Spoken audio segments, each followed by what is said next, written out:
Ensuite, la deuxième stratégie, ça va être la stratégie sur des sites dédiés. Donc c'est voilà, les deux types de sites qu'on met en comparaison, en compétition. Soit sur site mutualisé, tu fais des liens sur des sites mutualisés, c'est-à-dire qui font également des liens vers plein d'autres sites.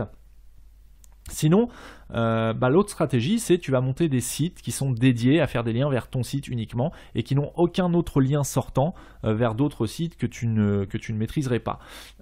Donc, l'inconvénient, c'est que c'est beaucoup plus long à mettre en place, puisque là, il ne s'agit pas simplement de contacter le webmaster pour qu'il rédige un article et qu'il fasse un lien vers ton site, mais il va falloir créer un ou plusieurs vrais sites avec du vrai contenu. Donc c'est bien plus coûteux, ça coûte beaucoup plus cher, que ce soit en temps ou en argent. Si tu le fais pour toi-même, effectivement, financièrement, ça ne va pas te coûter beaucoup plus. Par contre, il faut avoir le temps et les compétences de le faire. Sachant que l'intérêt, c'est d'en faire plusieurs et pas d'en faire un seul. Il faut en faire plusieurs, tous les mois, tous les ans, etc. etc. L'inconvénient aussi, c'est que ce genre de site est peu populaire, tout simplement parce que tu viens de le créer. Ce sont des sites qui sont tout neufs. Donc aux yeux de Google, ils n'ont pas forcément d'ancienneté, ils n'ont pas forcément de popularité. Donc voilà, c'est une stratégie qui vraiment doit se réfléchir parce qu'elle n'est pas forcément aussi efficace qu'une stratégie sur site mutualisé.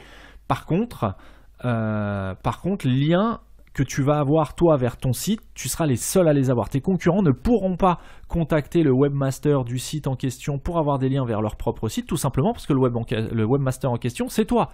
Donc s'il te contacte, déjà ça te donnera une indication sur la stratégie de tes concurrents, mais en plus tu pourras tout simplement leur refuser. Et c'est évidemment ce que je t'invite à faire. Ne va pas faire des liens vers des concurrents, même si ces concurrents te proposent de te payer pour ces liens, ce qui sera d'ailleurs le cas.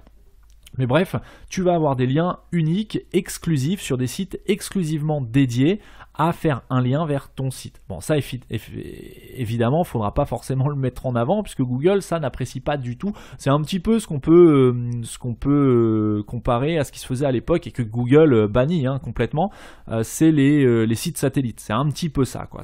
Tu vas créer plusieurs réseaux de sites satellites, plusieurs petits sites qui ne sont destinés qu'à faire des liens vers ton money site, donc ta boutique en ligne. Donc voilà, il faut rester discret sur ce genre de stratégie, mais ça te permet d'avoir des liens que personne d'autre n'aura. Et donc voilà. L'inconvénient aussi, c'est que tu n'as pas de fraîcheur, c'est beaucoup moins naturel, c'est beaucoup plus artificiel et le signal envoyé à Google est beaucoup plus risqué. Le risque est beaucoup plus important. Puisque tu es tout seul, donc Google aura aucune difficulté à pénaliser ce site s'il souhaite le pénaliser ou s'il a un doute sur la légitimité des propos et des liens. Tout simplement, comme tu seras le seul site relayé sur ce PBN, Google prend pas trop de risques, contrairement à un site mutualisé où il peut pas prendre le risque de pénaliser tout le monde dans le doute, uniquement dans le doute. Par contre, le dernier avantage, c'est que tu n'as aucune perte de jus, tout simplement parce que le jus, comme on vient de le voir, n'est pas mutualisé. Donc 100% du jus envoyé t'est destiné, ou est destiné plutôt à ta boutique en ligne. Donc ça, c'est un avantage. Donc,